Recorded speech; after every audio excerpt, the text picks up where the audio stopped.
Good evening, Greater Wilshire. I'm Conrad Starr, GWNC President, and I am thrilled and grateful to bring you to introduce tonight's town hall.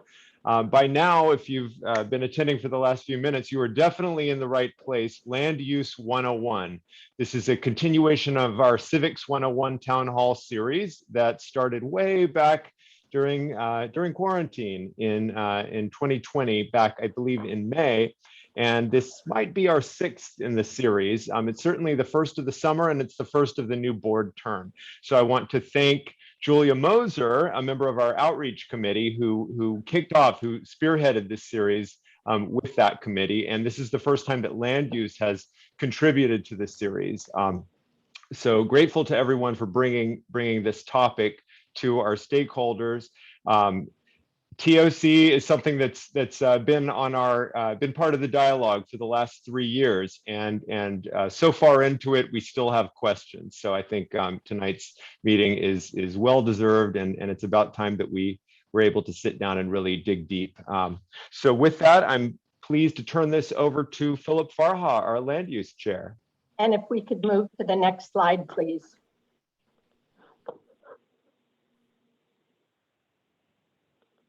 All right. Thank you. Hi, Philip Farha here, Chair of Land Use Committee. There is few things more divisive than development. You know, for half the city, change can't happen fast enough, and the other, it's happening way too quickly. Development's emotional. It hits us in our homes, and it just doesn't get any more personal than that. It's also intrinsic to cities. It's their lifeblood. Cities depend on people choosing to move here and dedicate the greater part of their lives to live here, to have careers, families, friends, and roots. And without this flow, without this continued growth, cities collapse.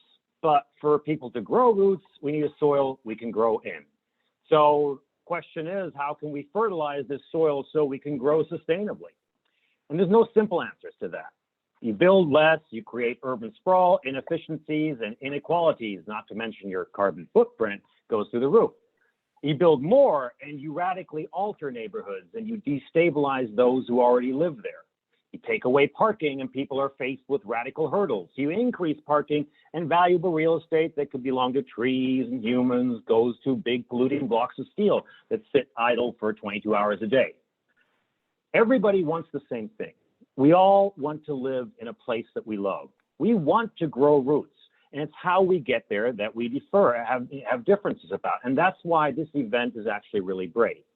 And that's why I also would like to thank Jane, Usher, and John Gresham, Tommy Atlee, Marissa, Levin, and Julia and Caroline Moser, as well as Jen Deborah and Conrad Starr, which is an incredibly diverse group of people with different points of view for bringing the event together. So from everybody listening tonight, I'd like to ask two things. One, put on your planning hat. Try not to think of the city as the one you know today or the one you grew up in or moved to, but think of it as the one you would like to leave for future generations. Do your best job to imagine the best possible future. Buildings live longer than we do, much longer. And second, listen. You may not agree with everything you hear tonight. I know I don't, but listen anyway. Try and see different perspectives and know that every single person you will hear tonight, no matter what vision they have, genuinely cares about the city. There's no villains. The intentions are good. And these are really difficult, complex issues. And of those speaking, I also ask the same thing. Listen to each other and listen to us, your neighborhoods. We aren't villains either. Our intentions are also good. And as you can see, we're willing and open to do the hard work too. And what we need and what we ask for is, and all we ask for really, is a seat at the table that discusses our future. It's the only productive way forward. And with that, I'm going to pass it on to Jane Usher. Thank you so much. Next slide.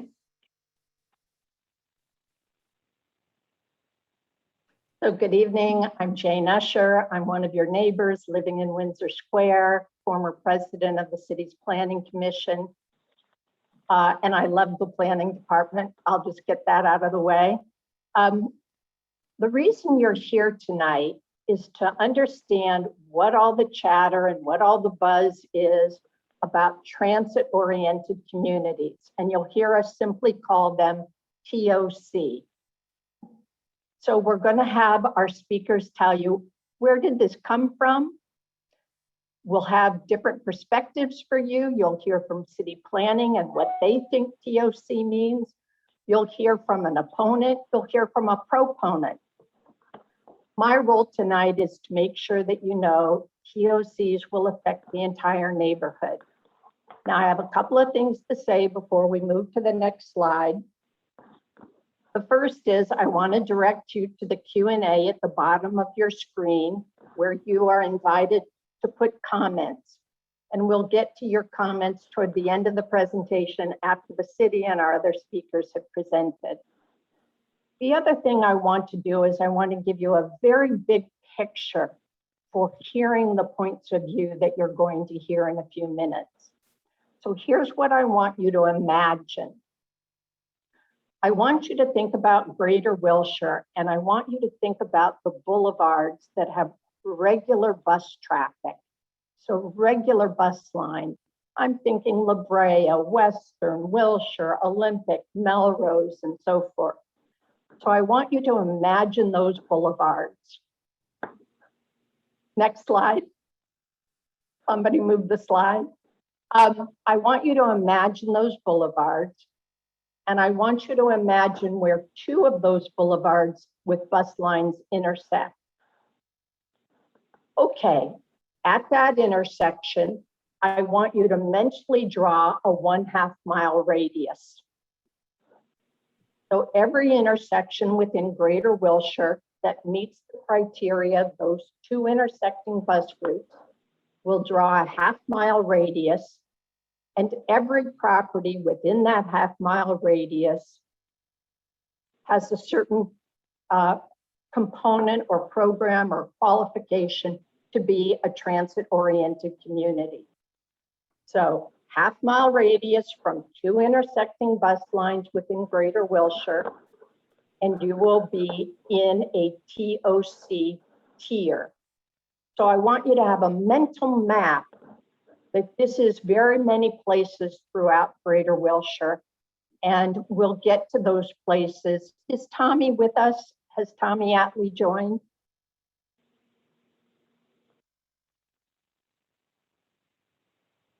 I'm asking our hosts, are we ready to move to the next screen? I don't see Tommy in the panelists. But I'll take it from here. If Tommy joins, that'd be great. But let me keep going. So now we have an image in our mind of where our TOC communities in Greater Wilshire are.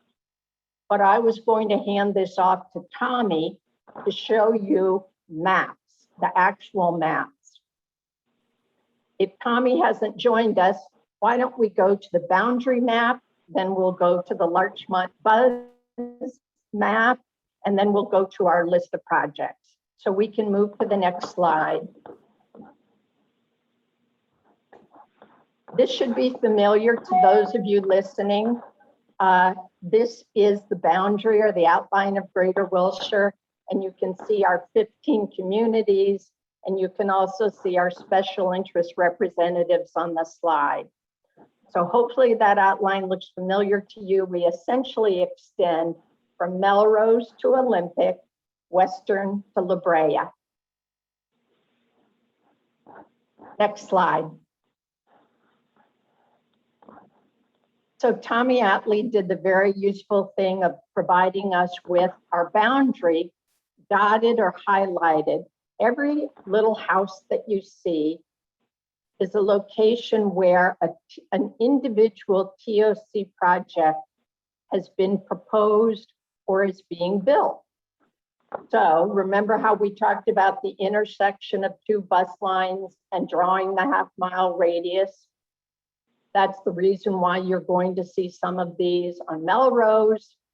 You'll see others within that 1/2 mile radius over at Western. And on our southern boundary, again, along Western, you will see them. And you'll also see some starting to pop up on Olympic and La Brea. Tommy has given us a method for interacting with this map. And perhaps somebody can copy this URL if you're interested, or get in touch with us and we'll let you interact with the map. Next slide. It seems like Tommy's on now. Oh, terrific. Hello, Tommy, sorry have you I'm late. joined? The work went long. That's quite all right. Tommy, I've already gone through the boundary map and the project map. You take it away. Sure. What you see here is an overlay that I grabbed from the ZEMIS website, which is the planning website that the Department of City Planning uses. And essentially, it shows the different tiers of the transit-oriented communities program overlaid over the map of the Greater Wilshire Neighborhood Council with the projects that have come before the Greater Wilshire Neighborhood Council Land Use Committee mapped on them. I apologize for the difficulty of this image. It's a little bit hard to make out, but essentially what it's showing is that close to metro stops, bus stations, things of that nature, different tiers apply. So you can use this as an approximation for what tiers and the benefits that come along with those tiers apply to what TOC projects that were discussed. Next slide. Finally, here's a list of TOC projects that were discussed before the Greater Wilshire Neighborhood Council Land Use Committee over the past 3 years. This is just a list of the addresses, but if you follow the link at the bottom of the page, you can find the address, the planning file, and a brief description of the proposed development at that site. So this is, you know, for those of you who are interested in finding out more about any of the sites on this list, I highly encourage you to check out that link and dive a little deeper. And one of the things that's made it difficult for Tommy to pull together all of the neighborhood's TOC projects is that Greater Wilshire doesn't necessarily receive notice of any of these projects. And many of these projects have come to our attention because a neighbor has called us up or emailed us and said, could you please tell me what's going on next door or across the street or down the way? We don't understand what's going on. And so we continue to appreciate it when you contact Greater Wilshire and specifically Philip in the Land Use Committee and let us know if you become aware of a TOC project near you. Next slide.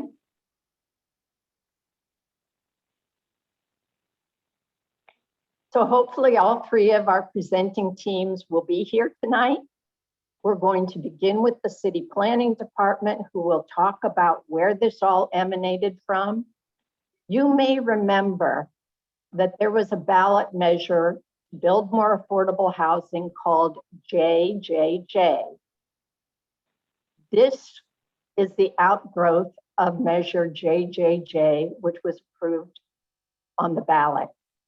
One thing you may be saying to yourself is, hey, I voted for JJJ and I don't remember anything about TOC. Well, I voted for JJJ too, and frankly, I didn't read the measure all the way to the end, and I wasn't aware either. But the planning department will make us very aware tonight. And then we'll hear a different perspective. Hopefully Anthony Dedousis will join us from Abundant Housing LA. They are proponents of the measure. And lastly, we'll hear from Dick Platkin, a former city planner, and he's going to tell us his thoughts and why we should be skeptical or cautious about TOC projects. Okay, next slide.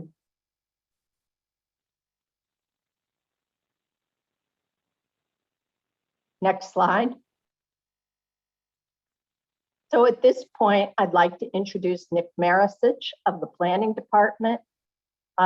Nick has a long history with the department, and he recently served a 4 or 5 year stint as the mayor's planning representative and is now back at city planning responsible for citywide policy.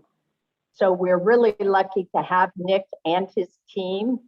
And Nick, if your team, I'd like to turn it over to you. You can introduce your team and they can get ready to screen share in our place. Sounds great, and thank you so much, Jane, for that introduction. Good evening, everyone, and thank you for inviting the Department of City Planning to tonight's town hall. As Jane said, I'm Nick Maricich, a principal planner with our department's Citywide Policy Division, and I'm joined here by my colleagues from our department's Housing Policy, Housing Services, and Project Planning teams, including Jane Choi, Callie Hardy, Eric Claros, and Deborah Kahen. And we'll be sharing a roughly 20-minute presentation for you tonight, providing an overview of voter-approved Measure JJJ and the Affordable Housing Incentive Program that was created by the ballot measure, which is known as Transit-Oriented Communities, or TOC. We'll also talk about the impact of JJJ and TOC on the production of housing in the city, and in particular on the production of restricted affordable housing units and how that's changed in recent years. We'll also talk about the implementation process for the city's review of TOC projects. We recently provided a similar presentation at the City Planning Commission earlier this year, and so we're happy to be able to continue to share information about the program around the city. I do want to start things off by offering a point of clarification about the program, which I know will be touched upon again later in the presentation, but that's with respect to the TOC eligibility criteria. And this is to determine which properties may be eligible to participate in the TOC program. So I know that it was referenced earlier. Many of you may be familiar with the city's ZMIS online zoning mapping system. That's where you can search for a property, find out about its current zoning and other planning related information. And the TOC program is structured around tiers. And I think this was referenced before, and we'll get into that a little bit more. These tiers, the geography of those tiers are mapped in ZMIS. So if you type in an address, you may see whether your property is physically located within one of the TOC tiers. And that's based on the quality of transit service nearby and your proximity to that service. However, I want to be clear that just being located within a tier area for TOC does not necessarily qualify a site to be eligible for the program. There's a definition of what is eligible in our municipal code in the definition of a housing development, which is the construction, addition, or remodel of a building containing 5 or more residential dwelling units. And because properties that are zoned for single family uses, such as R1 zoned properties, RE zoned properties, are not permitted to have 5 units, development on these lots is unable to meet the definition and therefore ineligible for the TOC affordable housing incentives. So I wanted to offer that point of clarification up front, just to help address any confusion that might be out there on that with respect to single family zoned lots and TOC. Again, they are not eligible due to their underlying density limitations. And we're going to be looking for ways to clarify how this information is presented online on our website. And we hope to be able to update those online resources with additional information on this soon. So with that, I'll ask Eric to share his screen so we can queue up the presentation. And I'm going to hand it over to my colleague, Callie Hardy from the Citywide Housing Policy team to get us started. Thank you so much. Thanks, Nick, and hi, everyone. Thank you for having us here today. As Nick mentioned, my name is Callie Hardy. I'm part of the City Planning Department's Citywide Housing Policy team. So I was part of the team that actually was involved in the creation of the TOC Guidelines. So today, my hope for my portion of the presentation is to really give some background and context on what led us to creating the TOC program and really kind of go through in a little bit more detail some of the specifics of how the program works. We'll share a little bit about the success of the program so far, and then I'll turn it over to Eric and Deborah to wrap up with some information around implementation of the program. So with that, Eric, if you don't mind advancing the slide. And we can actually, yeah, thank you. So first, as I mentioned, beginning with some of the background context to really help us understand some of the genesis of the TOC program. So some of you may have heard some of these talking points before, but it is very much a reality that, you know, the city does have the unfortunate distinction of being one of the most unaffordable metro areas in the entire country. When you consider the cost of housing compared to median household incomes.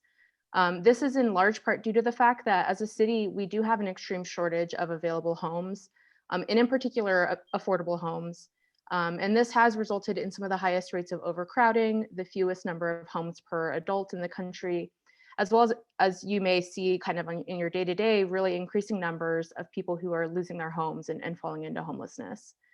In addition, we've seen sort of a disturbing trend in some of our central, more transit served neighborhoods in the city, where we have actually seen declining population and a loss of transit riders in really our kind of transit core of the city. So really, you know, losing population who are both dependent on transit, as well as people who are, you know, utilizing that service.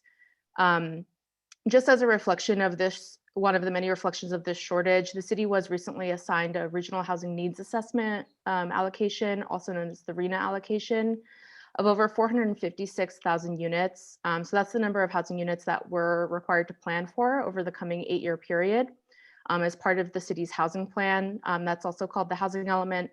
We'll actually be releasing the draft of that in the coming weeks for the public to review, but a large portion of that housing allocation is really intended to address this existing housing need, which has, again, resulted from the kind of existing shortage of available housing. And looking at sort of, you know, what does our general plan say about how we should be growing? So this does provide some important framework and guidance for how we plan for new housing as a city. In particular, the city's general plan framework or growth strategy really has kind of an underlying strategy, kind of directs us to build new housing in areas that are located near transit. Again, with the goal of encouraging more sustainable, mixed use and mixed income neighborhoods, really kind of thinking about advancing our goals around equity, sustainability, as well as thinking about climate change. So if we could go to the next slide. And then kind of thinking about the role of our incentive programs more specifically, in particular, the TOC program has been playing an increasingly important role as part of our, or an increasingly important kind of component of our overall strategy to meet our housing needs. So the chart shown on the slide shows the number of permitted affordable housing units that we've built each year in the city. You can see that that's been rising steadily. And the dark blue portion of that map reflects the affordable housing units that were created only through land use incentive programs. So that means that they did not require any public subsidy or public dollars in order to build those affordable units. And so looking just at last year alone, affordable housing created in market rate buildings through programs like TOC and density bonus accounted for about 43% of the total affordable housing units that we permitted in the city. So kind of tying back to that housing production goal, it is playing a very increasing important piece of the puzzle in terms of thinking about how we're going to meet our goals. And in particular, thinking about you know, where we are building them, they have been really primarily concentrated in the central core of the city, including many of the areas that are served by transit. If we could go to the next slide, please. So looking a little bit deeper at Measure JJJ and the components of the TOC guidelines. Next slide, please, Eric. Thank you. So Measure JJJ, I think Jane mentioned in your remarks, this was a ballot initiative that passed with 64% of the vote back in November 2016. This did include 3 key new components. So the part that you may be most familiar with is around new requirements for zone changes and general plan amendments. So any project that is seeking those entitlement requests are required to comply with new affordable housing requirements, as well as new construction labor requirements. Measure JJJ also established new requirements for updates to the community plans. So that's the way that we do our planning on a neighborhood level in the city. So that requires that when we do those plan updates, they do not result in an overall loss of housing capacity for affordable housing or capacity for jobs. And there's also a new annual monitoring requirement as part of that. And then lastly, what we're really here to focus on today is the framework for the TOC guidelines, which were set forth in Measure JJJ. So the ballot measure called for the creation of a new affordable housing incentive program that provides development incentives for sites located near high quality transit. In particular, it included certain parameters that the program is required to include, including the tier-based system that we'll talk about, as well as minimum affordable housing requirements and incentives that must be offered through the program. Okay, next slide. So per Measure JJJ, development projects are eligible to participate in the program if they meet certain threshold criteria. So this does include the 5-unit base zoning requirement that Nick mentioned at the beginning of the presentation. So the site is required to have existing baseline zoning that allows for 5 or more residential units to be built before application of the density incentives through the program. So any lower density site, including a single family or a duplex property, would not be eligible to participate in the TOC program. As Nick mentioned, it's very much tied to the definition of a housing development that was actually set forth in the text of Measure JJJ. The site must also be located within a ½ mile of a major transit stop, which is defined in state law to include a rail station or a bus rapid transit stop, as well as the intersection of 2 or more bus routes that meet certain service frequencies during peak period. The project also must provide specified minimum levels of affordable housing units and comply with replacement requirements for any existing on-site units. So under Measure JJJ, any project that would comply with those requirements is eligible to receive base incentives, which includes increases to the density and FAR allowances, as well as parking reductions. And then projects are also able to qualify for 2 to 3 additional incentives selected from a menu. And so city planning did develop the full TOC guidelines to set the menu of incentives, as well as to shape other details of the program. Next slide, please. So based on that framework that was established by the ballot measure, city planning did create the TOC guidelines. Generally, the approach that we took in creating them was to make sure that we were aligning the program with our existing state density bonus program, as well as many of the city's existing planning policies and efforts.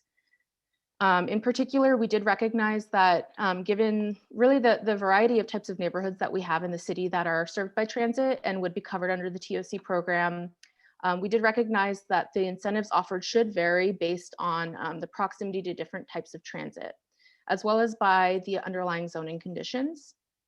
So in creating this, we opted to create the tier-based system that differentiates different major transit stops based on their proximity to different types of transit. I'll get into that on the next slide. And then kind of tied to that are varying levels of incentives and affordability levels. Next slide, please. So this shows an example of the 4 TOC tiers and really how they're defined with an excerpt from the TOC guidelines.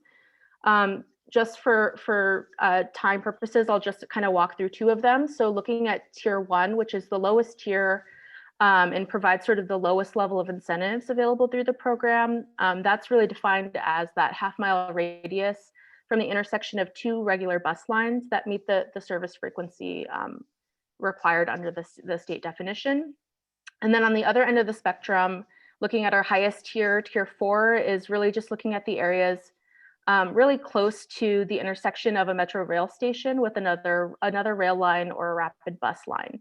So really kind of thinking about, the red line stations, for example, the areas directly on top of those would be a TOC tier 4. And that tier provides the highest level of incentives that are available through the program, but in exchange, it does require the highest level of affordability. Next slide. So looking at the areas that are covered by the TOC program and that definition of a major transit stop, a lot of the area you see on this map does fall within a TOC tier. But we can also see that many sites are either not eligible to participate in the program, so those sites that are kind of shown in red on this slide, or are subject to exceptions or limitations that prevent them from accessing the full range of incentives that are provided through the program, and those are shown in orange. So only about 9% of TOC areas as a whole are eligible to access the full set of incentives that are provided by the program. And in particular, I wanted to focus a bit more on those areas that have exceptions, so those orange areas. And that's really where the application of the TOC incentives are more limited due to either limitations with the base zoning.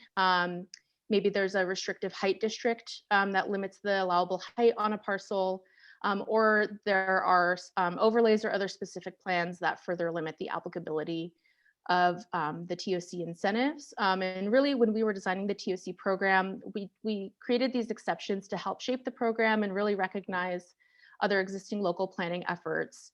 And in particular, areas that had been planned for maybe a lower scale or lower intensity through local planning efforts. Next slide, please. So just highlighting a couple other key provisions of the program that are kind of worth mentioning. So for 100% affordable developments, they're actually eligible for a tier bump, which allows them to apply the incentive provisions of the next highest tier. So if you're in a TOC tier 2, for example, and you're proposing to build all affordable units, you can access the incentives provided in tier 3. In addition, the program is designed to allow for compliance with design review conditions. And as our planning efforts continue, TOC areas can be superseded by new local incentive programs as part of a community plan update and public engagement process. So next slide now, I think just looking at some of the impacts of the program to date. Next slide. So, I mean, as you very much have this on your radar, so you may be aware that we are seeing an influx of TOC projects in the city. And in fact, Measure JJJ has had a big impact on how new housing is created. So prior to the passage of Measure JJJ, we did see about a third of our housing units were coming from zone changes and general plan amendments. And that's kind of the blue columns that are shown there on the chart there. And then in recent years, this has really shifted with a significant portion of our proposed housing units being attributed to the TOC program. Next slide. Some of you may be aware that the department actually does maintain an interactive housing dashboard that tracks the performance of the TOC program over time. So this slide just shows an overview of the housing units proposed through discretionary TOC planning applications since we really began the program.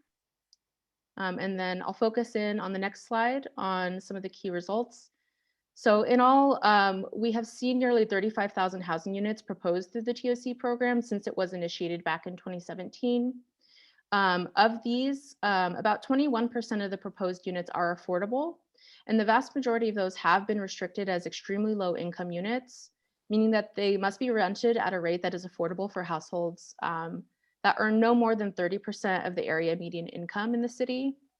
So just to illustrate, for a 2-person household, that would be an income of less than $27,050 per year and a monthly rent of no more than $464 for a 1-bedroom unit. And as we look forward to future updates, both to our citywide affordable housing incentive programs, as well as the community plan updates, we will be considering additional opportunities to potentially expand affordability of the program and potentially require greater affordability in market areas that can support it. So that is an active effort that we are looking at as we move forward. And I think that's the end of my portion of the presentation. Thank you everyone for the time. I'll now turn it over to Eric. Good evening, everyone. My name is Eric Claros. I'm one of the planners that works on the implementation of the TOC program and has worked on the program since it was introduced back in 2017.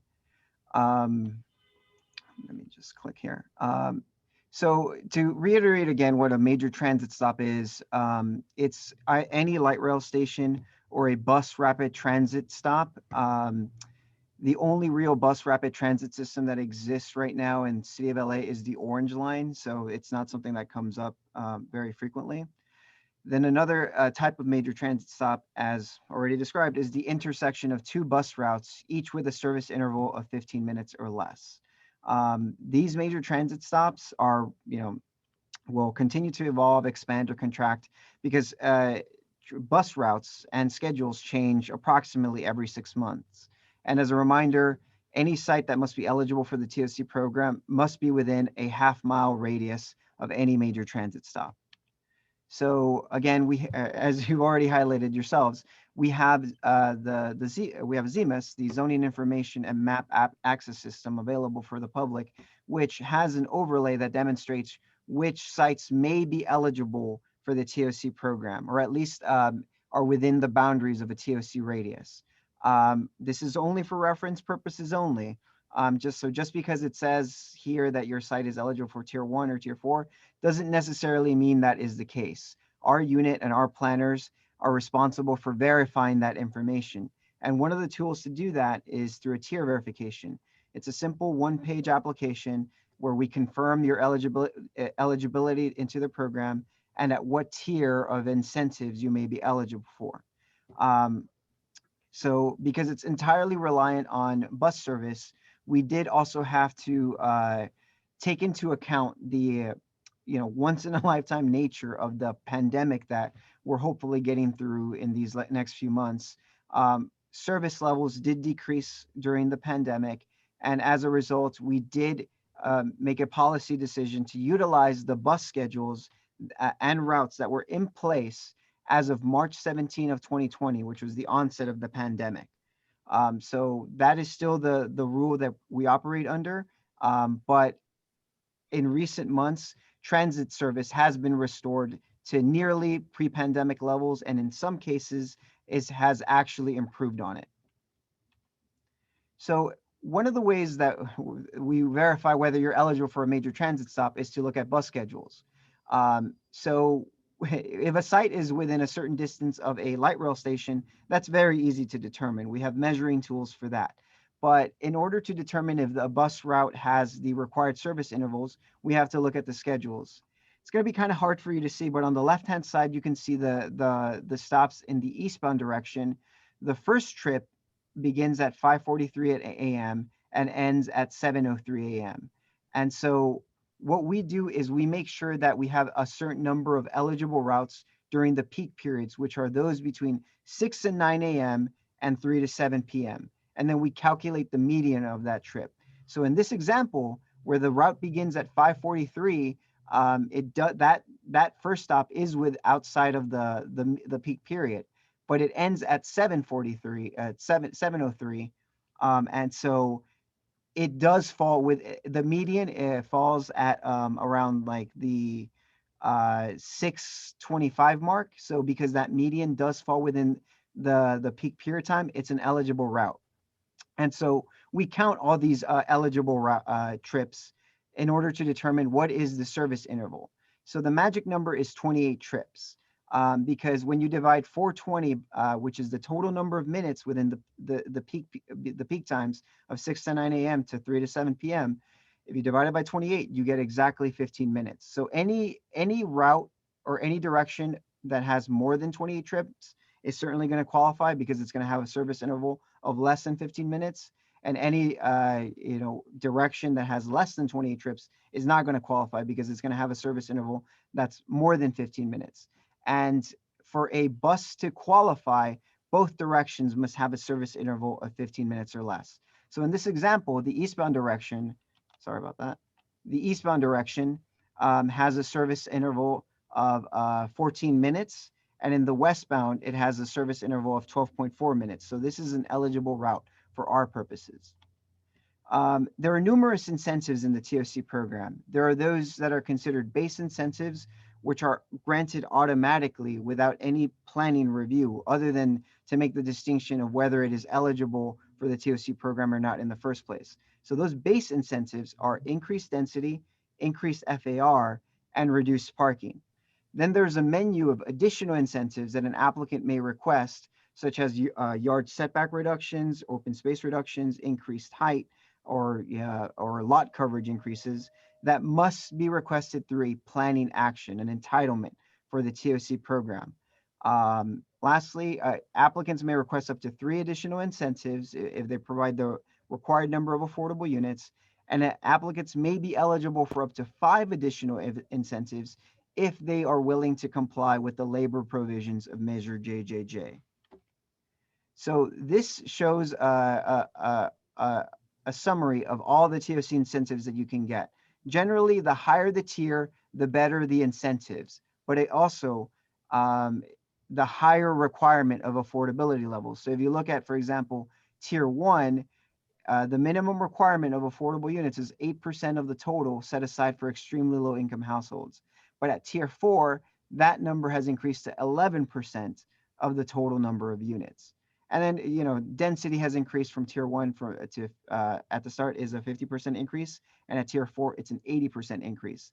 And then, for example, parking reductions. At tier 1, we require half a space per bedroom, but at tier 4, no parking is required. So I'm just going to give you a chance to take a look at this in a little bit more detail.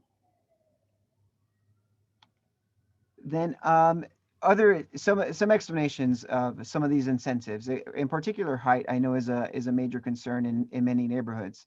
So at tier 1 and tier 2, applicants may only request an 11-foot increase to height. At tier 3, that increase can be up to 22 feet or 2 more stories. And at tier 4, it's an additional 33 feet or 3 more stories. But anytime that an applicant receives more than an 11-foot increase, they are also required to adhere to a 15-foot step back provision for any height increase after that first 11 feet. So if you take a look at the little graphs at the bottom right, that shows you like an example of what this step back would look like. It's kind of recessed at a portion of the building, and then it continues to go up beyond that, so that you don't get this big massive building facing you. It's more a little bit more of a calm design. Applicants may also request the TOC version of transitional height, which requires a 45-degree angle from the more restrictive property line. And the higher the tier, the higher you can go. At tier 1 and 2, you go 15 feet above the property line of the more restrictive zone, and then you initiate that 45-degree angle. And the entirety of the structure must fall under that transitional height line. And then at tier 3 and tier 4, at tier 3, you get a 25-foot buffer where you can go up, and then a 45-degree angle. And then at tier 4, it's the same 25-foot buffer, but then we only count the transitional height for that first 25 feet from the more restrictive property line. Some additional incentives that we are able to utilize is a particularly unique one. It's the PF zone incentive. Typically, a PF zone doesn't allow for really many uses other than governmental buildings. But the TOC program introduced this PF zone incentive that allows us to utilize the uses and development standards of the least restrictive adjoining zone. So in this example, there's a PF zone that is surrounded by M zones, R1 zones, and then there's an R3 row right across the street. So there was this project that was actually able to utilize the density and development standards of the R3 lot. An important distinction is that it does not capture the height district.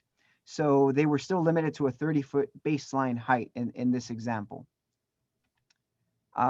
In terms of the case processing timeline, this is a good graph that shows you all the steps. There's a pre-application, the case filing, the CEQA review, design review, and the determination that's issued, potential appeal, and then finally permitting and construction. So our unit is responsible for the pre-application review.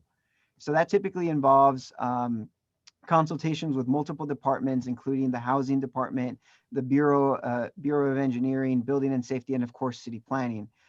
This is an opportunity for the applicants to receive early feedback on whether their project complies with the TOC program or not. And then we will also, confirm eligibility into the TOC program itself.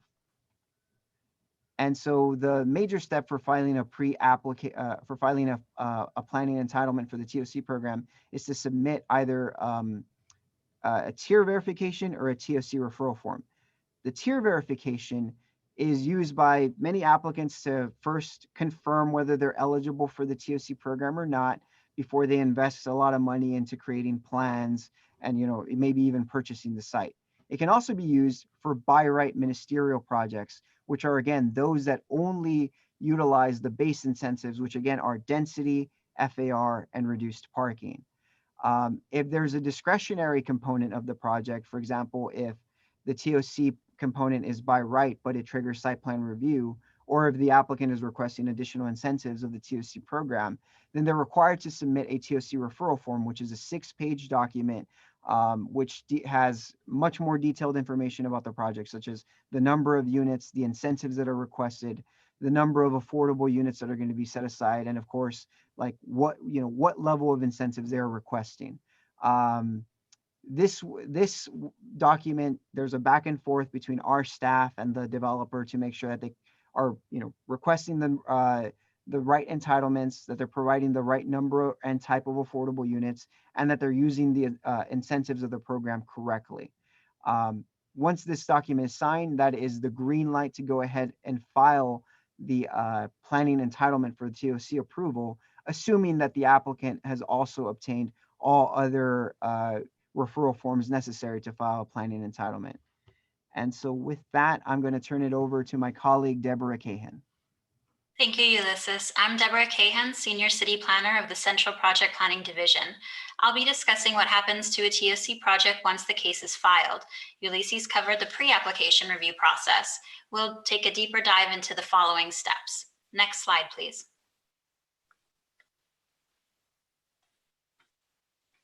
Each case filing starts at one of our development services centers. Once the case is filed, it's transferred to the case processing teams and a project planner is assigned. The planner will verify that the filing is complete and all required information, forms, and other documents have been provided and are accurate. This includes the preliminary zoning assessment form, the SB 330 replacement housing letter from HCID, environmental assessment forms, and information about street improvements, among others. There are multiple back and forth communications with the applicant team to ensure that all necessary details are provided regarding the project. The project planner also reviews the submitted plans and verifies details such as use, height, setbacks, parking, open space, density, and floor area. The plans are cross-checked with the pre-application forms that are prepared by the Housing Services Unit in order to ensure that details regarding the base, bonus, set-aside, and incentives are consistent across the filing materials. Once it's confirmed that the application is complete, the project planner will continue with the environmental review and design review aspects of the project. Next slide, please. The next part of the process is the environmental review as required by CEQA. CEQA was established in 1970 to establish a procedure for evaluating and disclosing the environmental effects of proposed projects. As a discretionary action, TOC projects seeking additional incentives will require CEQA review. The CEQA process begins with the review of the environmental assessment form, which is provided by the applicant. Based on the information provided, planning staff works with the applicant team on any necessary technical reports for impact categories such as, but not limited to, air quality, traffic, noise, and biology. A common environmental clearance tied to a TOC project is a Class 32 categorical exemption, which applies to infill projects.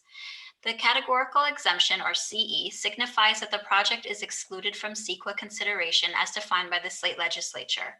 A project must meet the 5 qualifying criteria and demonstrate that the project does not fall within the 5 exceptions noted in the CEQA guidelines. A document that provides the justification for how the project meets the 5 qualifying criteria and does not fall within the exceptions is prepared as part of the notice of exemption for the project. If the project is found to not be exempt from CEQA, an initial study is prepared. The outcome of an initial study process can result in a negative declaration if there are less than significant impacts, or a mitigated negative declaration if impacts would be less than significant with mitigation. When there are potentially significant unavoidable impacts, an environmental impact report, or EIR, is prepared. All CEQA documents are based on substantial evidence as found in the record, which is why it is critical for the project planners to gather all of the relevant facts and studies upfront from the applicant team. The documents prepared as a result of the review are used to inform the decision regarding the entitlement request.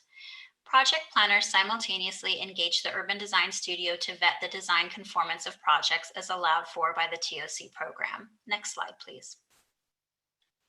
In the design review process, we use 3 basic design approaches as organizing principles to provide feedback to the applicant. These design approaches were adopted by the City Planning Commission as part of the Citywide Design Guidelines. The first approach is pedestrian first design, which is about understanding how buildings open up to the street front and can impact the pedestrian experience. The second approach is 360-degree design, taking the impacts of the built environment on its surroundings into consideration, a 360-degree approach to planning. And the third is climate adapted design, drawing upon the latest advancements in climate adapted design, recognizing the role a building's form can play in the local climate.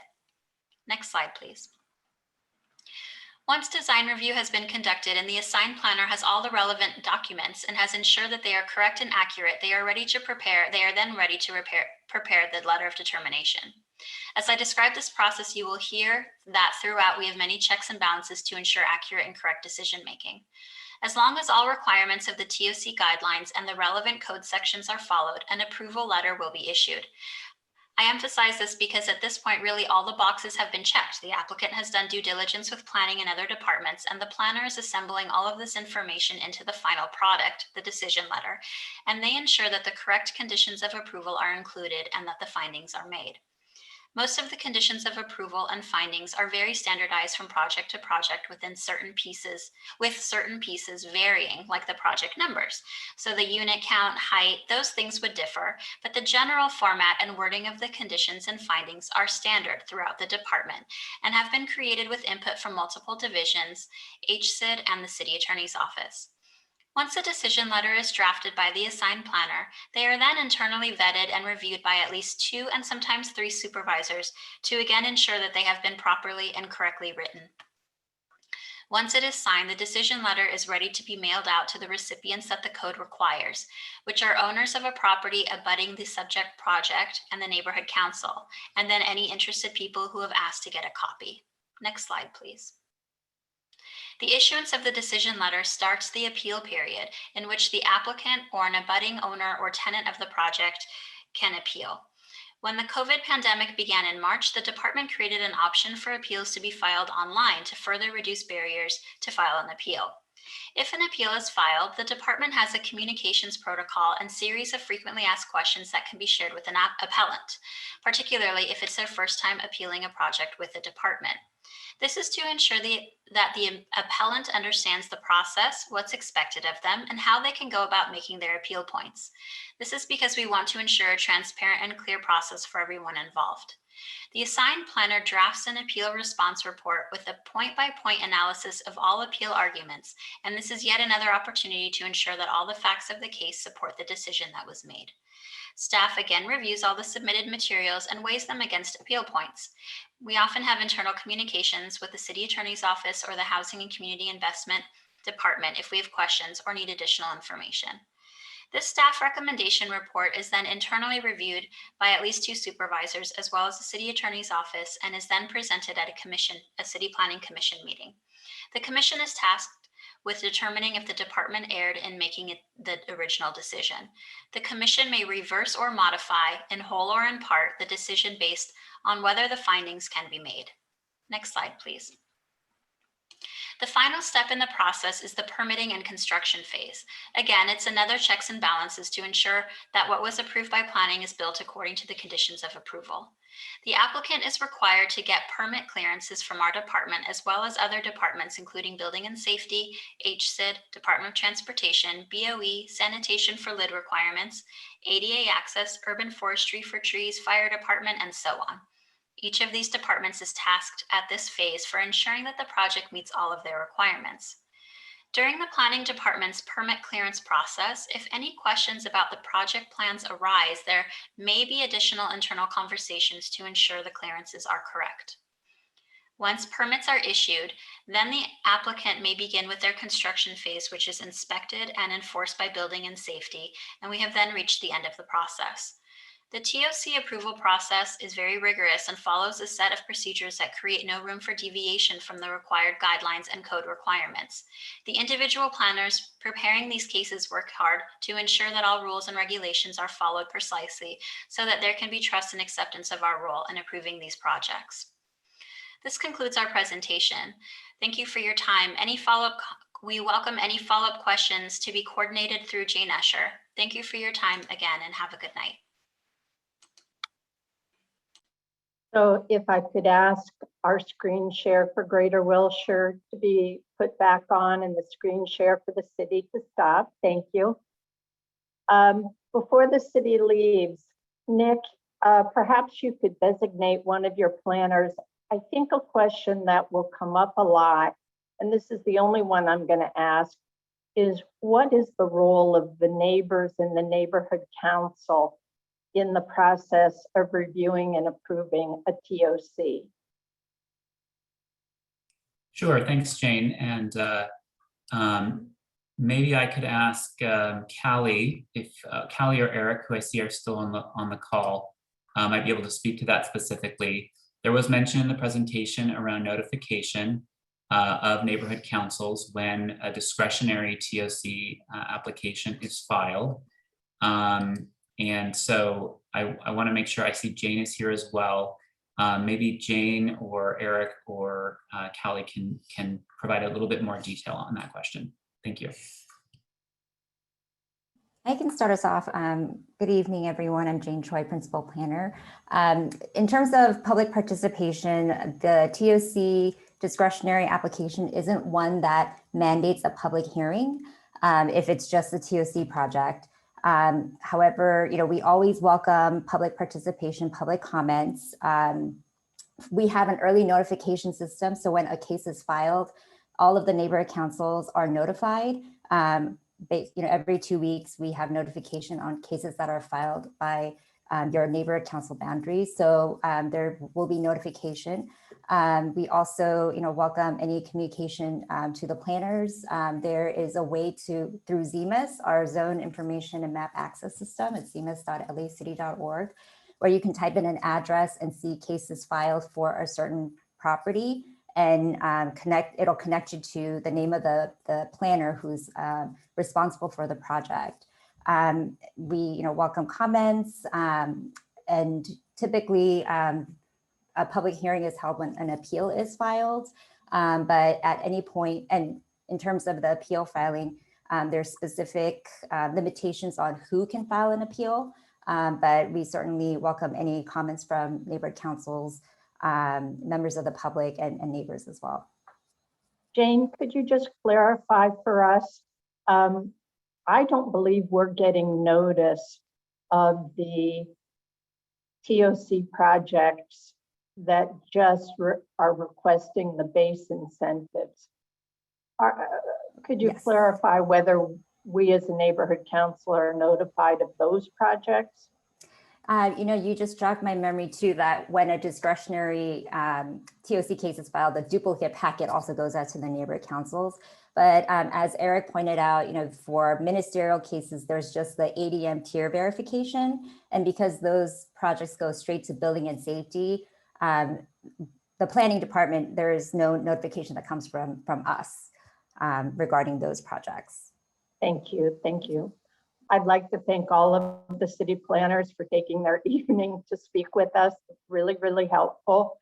And you're welcome to stay or enjoy the rest of your night without all of us. May I we go to our next slide, and I'm going to turn it over to our John Gresham. Jane, thank you so much.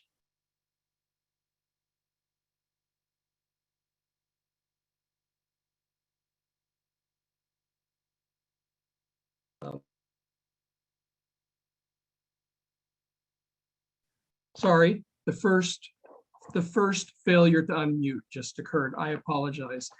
Thank you all, and thank you, Jane. I'm going to go into a little bit deeper dive into ZMIS. I want you to, if you can, write down the two links that you see on the screen now. zemus.lacity.org, and planning.lacity.org/resources/case reports. The second one goes into more detail regarding specific case reports, which you might be able to pull up on Zemus, or you will see in some other venue.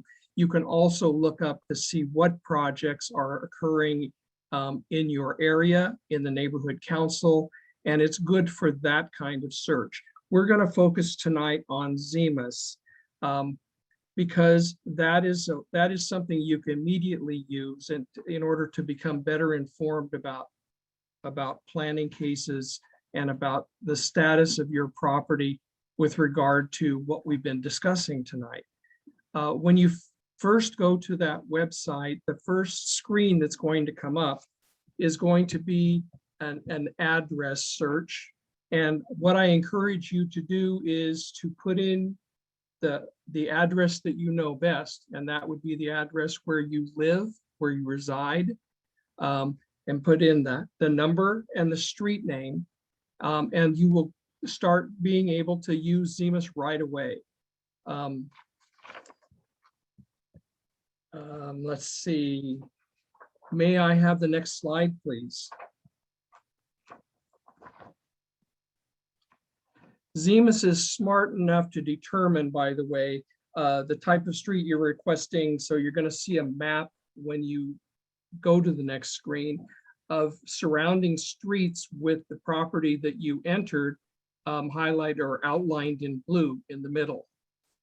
There are different types of choices you have in the text portion of the screen, each screen on the left. We're going to look at the planning and zoning screen tonight to take a look at this. What you're looking at on the first screen is a property in the 400 block of South McCadden. If you look at the screen, you'll be able to see that that is an R1, a single family resident in an HPOZ. The third item down is zoning. Under zoning information, describes this property as a transit priority access to the city of Los Angeles. And if you go further down, all the way down to the bottom, you'll see transit-oriented communities. And this particular parcel has been designated as a Tier 3 parcel. May I have the next slide, please? Now you're looking at the property in the 200 block of South St. Andrews Place. This is also an R1 property outlined in blue in the middle. And you can see the similar type of description on the left-hand side. This one is a Tier 2 project down at the bottom. Next slide, please. Finally, you're looking at a property in the 800 block of South Longwood Avenue. That's between Wilshire and Olympic Boulevard, just east of Highland. Again, on the left, you can see that this is a, well, I can barely read it because it's small for me. But you can see that this one is also a Tier 3 property down at the bottom. Again, we encourage you to go to zimas.lacity.org and just nose around. Look, start by looking at where you live, and just any property you're interested in, you can find out about by using that site. Next slide, please. Moving on, our next speaker is Anthony Dedousis, who is a director, policy and research at Abundant Housing LA, which is a civic and social organization committed to education and advocacy on the affordability, livability, sustainability benefits of more housing available to people of all incomes, particularly housing located near transit systems and major employment centers, such as transit-oriented communities. Anthony? Yes. Go ahead, please. All right. Well, thank you, John. I appreciate the kind introduction and the opportunity to present today. Again, I'm Anthony Dedousis. I'm Director of Policy and Research at Abundant Housing LA. And again, we're a pro-housing advocacy organization, making the case for more homes in more places. And in my role as Director of Policy and Research, it's my job to use data to illustrate the nature of Los Angeles's housing crisis, and to use data to help design policy solutions to our housing crisis. And so I have a short presentation I want to walk you through today to kind of give you a little bit of a flavor of why we have a housing crisis and what it's causing, and why TOC is one of the best city programs that we have on the books right now to help design solutions to the housing crisis by creating more mixed income housing near transit and jobs. So if you will give me just a moment, I'm gonna pop my deck on the screen. Anthony, it's Jane. Thank you so much for this evening. If I might, without sounding rude, I'm going to ask you to please stay within 15 minutes.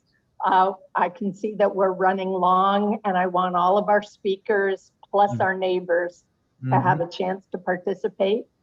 So take it away. You bet. That's not rude at all. I'm going to do you one better and try to keep it to 10.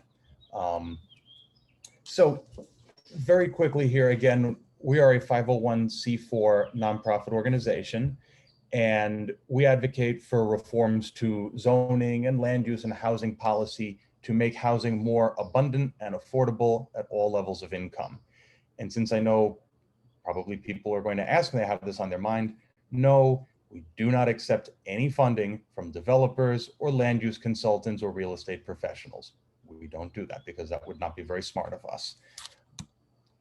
So let's dive in really quickly on the housing crisis. Since 1990, Los Angeles has not built enough housing to meet the community's needs. And a lot of this has to do with the fact that more restrictions on zoning and land use in the process of getting homes permitted, approved, and built have gotten on the books. And you can see the results on the chart in front of you. So during the past 30 years, only, well, actually, let me phrase this differently. Only 13% of the city's housing stock was built within the last 30 years, since 1990. And so when we back out a little bit and look at how we compare to other major cities in the United States, you can see on the left, we're third lowest on housing growth. So per capita, we approve less housing than all major cities in the US except for 2. And as a result of that, our city has the highest housing costs in the nation as a percentage of income. So you can see cause and effect here. We make housing hard to build, not much housing gets built. As a result, housing becomes very expensive. Now, the housing shortage and the housing affordability crisis hurts everybody, but it is especially harmful to our neighbors who have low incomes. And so you can see on this chart on the left, there are about 750,000 households in Los Angeles County who are renters who earn less than half the median income. They have very low incomes. But we only have about 250,000 homes that are affordable to people who make less than half the median income. So we've got a gap of about 500,000 affordable homes that are affordable to people with very low incomes just to meet the existing demand. We're not even talking about the future here. We've got 500,000 home shortage of affordable homes. And with that affordable home shortage, that causes a bunch of other related problems that, as intelligent and wise observers of LA society, you have no doubt noticed. When housing is expensive, traffic gets worse as people move away and are forced into long commutes. As traffic gets worse, so does pollution because people drive more. The homelessness crisis is directly tied to the fact that housing is expensive and that we don't have enough of it. And our failure to produce housing that is affordable at all levels of income in all of our neighborhoods hardens the lines of racial segregation and class segregation that have existed in our city for many decades. So we have a housing crisis on our hands, and we certainly don't have enough homes that are close to transit, close to jobs, and reasonably affordable to people who make low incomes. So now that I've painted a plenty bleak picture, I want to give some good news here, which is that TOC has been so far a successful and promising program at encouraging new, denser, mixed income housing to be built near transit in LA. So this part I'll keep short because Callie explained this really well and in detail, but TOC is an update of the zoning rules for residential land near mass transit. And so if a parcel is within a half-mile of rail or BRT, or is near the intersection of two high-frequency bus lines, and if that parcel allows apartment buildings under base zoning, so 5 units or more, then that parcel is eligible for TOC.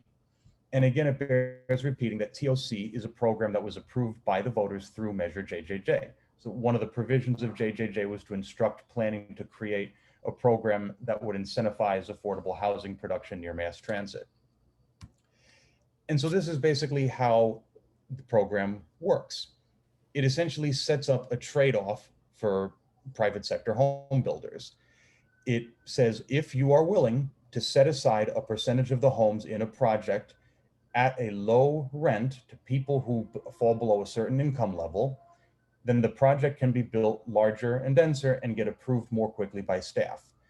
So again, real quick here, the property developer has the option to set aside 8 to 11% of the units for extremely low income households, or 11 to 15% for low income households, or 11 to 15 for very low income households, that's a mistake on the slide, or 20 to 25% of units for low income households. If they're willing to meet that percentage, then they get access to various bonus incentives. They can build more units, they get more floor area ratio, they can build taller, they can build on more of the lot.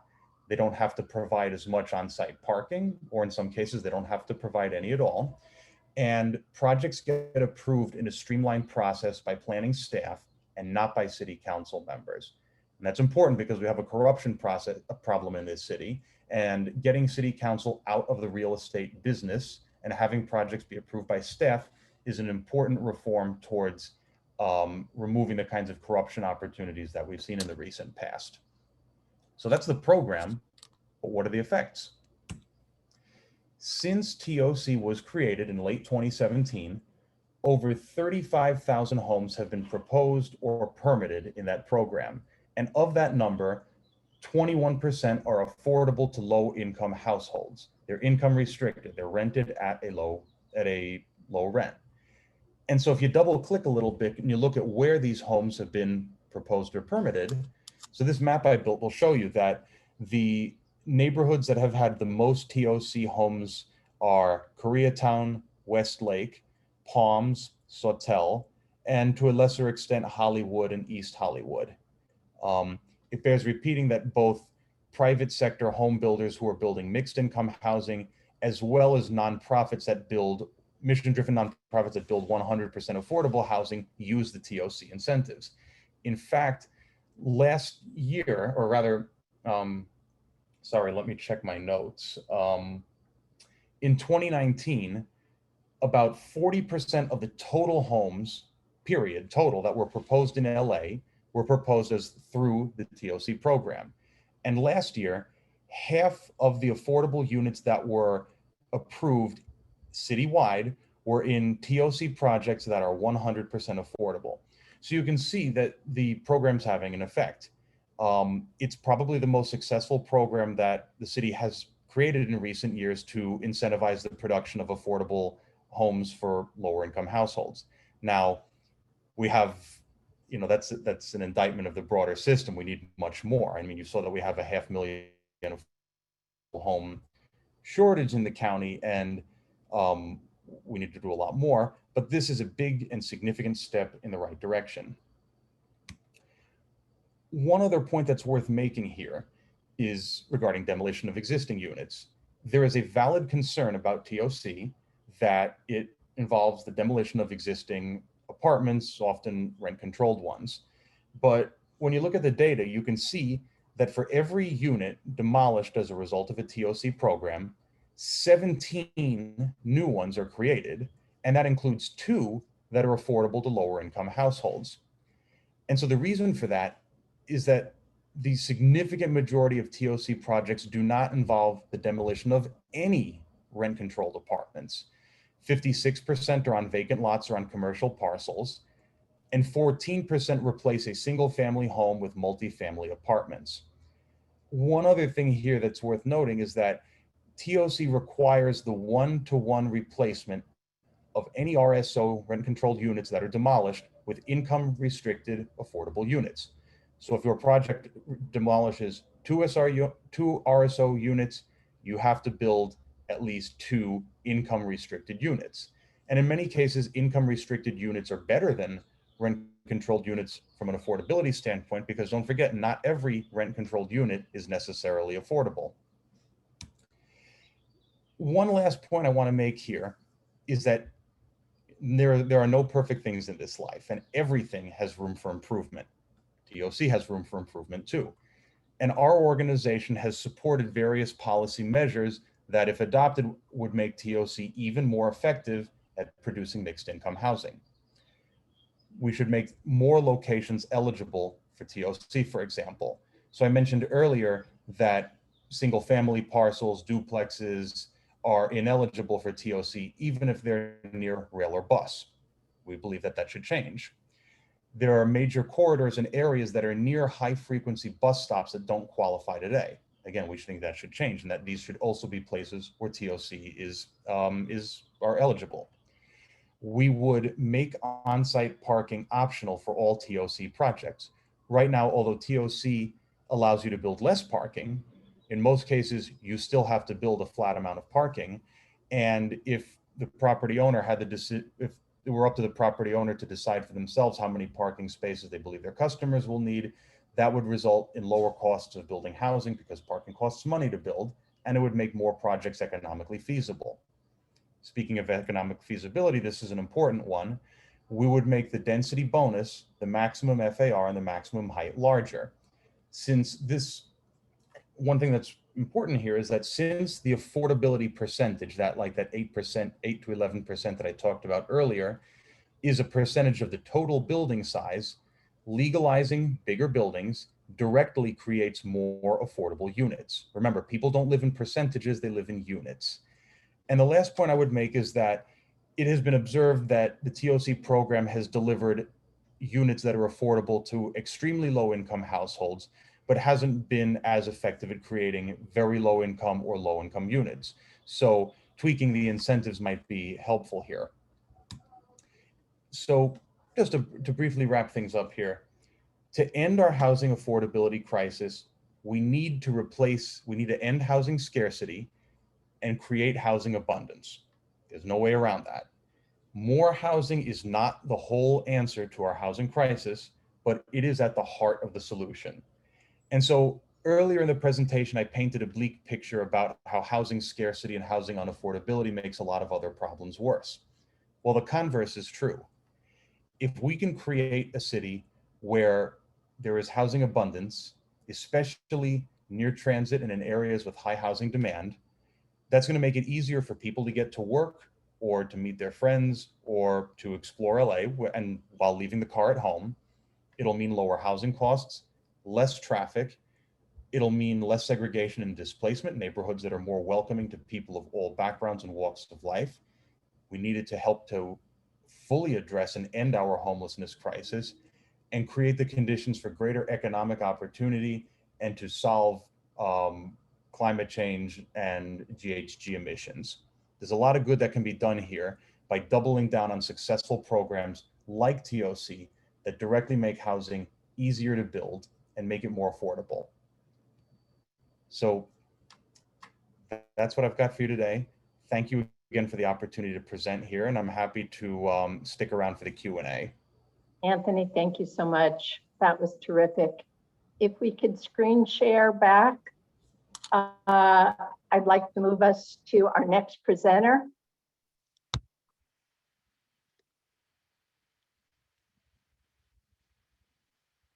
So Dick Platkin, are you with us? And I'm here. I'm trying to figure out, okay, here we go.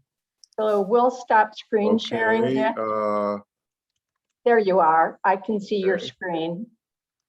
Okay, let me I want to go swap displays. Hold on, I have one. And Dick, again, Okay, there we without go. without seeming unappreciative, if you could keep your presentation to 15 minutes, that would be so excellent. Okay, thank you, Jane. As some of you know, I'm a retired city planner. I write a weekly column at Citywide on planning issues. So while I don't work in the planning department anymore, I do try to keep up, and I have written many columns that are skeptical about transit-oriented communities. And if you want, one of the recent articles that I've rewritten for this presentation, I have my email over here, and I'm happy to send it to you, rhplatkin@gmail. And some of what I've prepared is redundant with previous presentations, so I'll try to march through it pretty quickly to the end. We know that the origins were, let me see if I want to, hold on, I want to get rid of my, okay.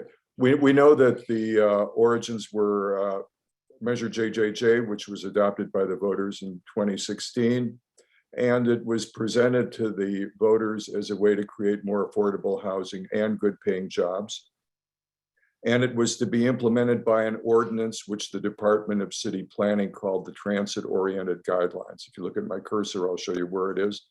And the City Planning Commission approved these TOC guidelines, but the City Council never adopted them as an ordinance, even though they are contained in the Los Angeles Municipal Code and presented with an ordinance and an ordinance number. Let's see, why am I, okay, here we go. You've seen this map before. This map indicates the areas that are subject to the TOC guidelines, and there's some dispute whether all of the lots that are shown in Zemus actually qualify for TOC. And you can see in the valley, it isn't whole neighborhoods, but it's largely the north-south transit corridors like Van Nuys Boulevard, where my cursor is. Dick, you're skipping slides. Are you doing that intentionally? No, I'm not. Let me, okay. Okay, let me go back. This, I believe, should be the next slide. Is that correct? Okay. Yes. Okay, as we know from the previous presentations, the TOC guidelines were not in the Measure JJJ, and they have never been adopted by an ordinance, but they they create 4 separate tiers that, based on proximity to subway, light rail, transit stations, and even intersecting bus lines. And each one of these tiers has a formula for granting base increases in building size. Base increases means that these are increases that will be granted ministerially. It only goes to the Department of Building and Safety. There's no process of notification. There's no process of appeals. There's no hearings. There's no determination letters. And the base increases, which are called incentives, or sometimes they're called bonuses, will proceed without the public essentially knowing about them. The base incentives will address residential density, as we've already heard, the size of a project, and the reduction in parking requirements. And we know that in exchange for these incentives, projects must incorporate a specific amount of low-income housing units. And we also know that this process is the developer's call. They choose whether they want to apply for the base on-menu incentives or off-menu incentives. And if they don't apply and they simply build by right or through some other process, they are not subject to the transit-oriented community guidelines. We've seen this map before. I'll go to the next one. This is an explanation of how much housing is expected to be produced. And I want to make it clear that the measures that the city has are of permits issued. The city planning department never signs off on a certificate of occupancy. So we don't know if these actual units exist or whether any eligible low income or very low income people live in them. This is only based on permits, not based on actual occupancy. And in exchange for promising to include low-income housing in the various tiers, the applicants are able to increase the amount of residential units by 50%, 60%, 70%, or 80%, depending on the tier.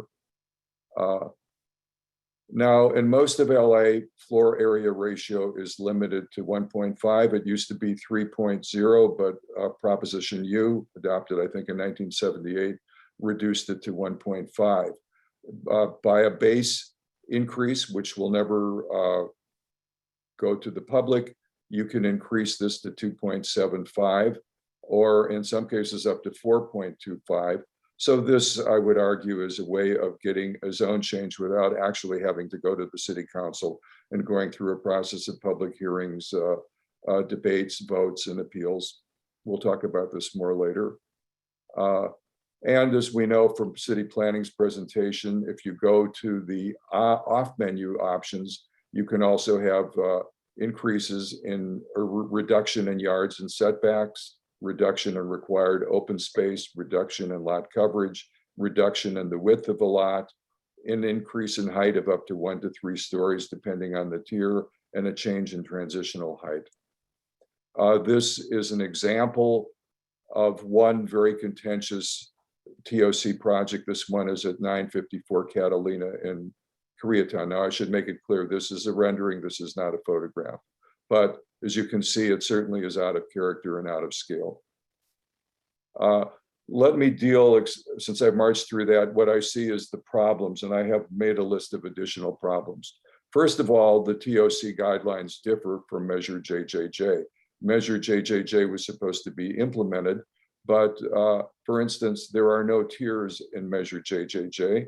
In Measure JJJ, the right of an appeal is granted to anyone.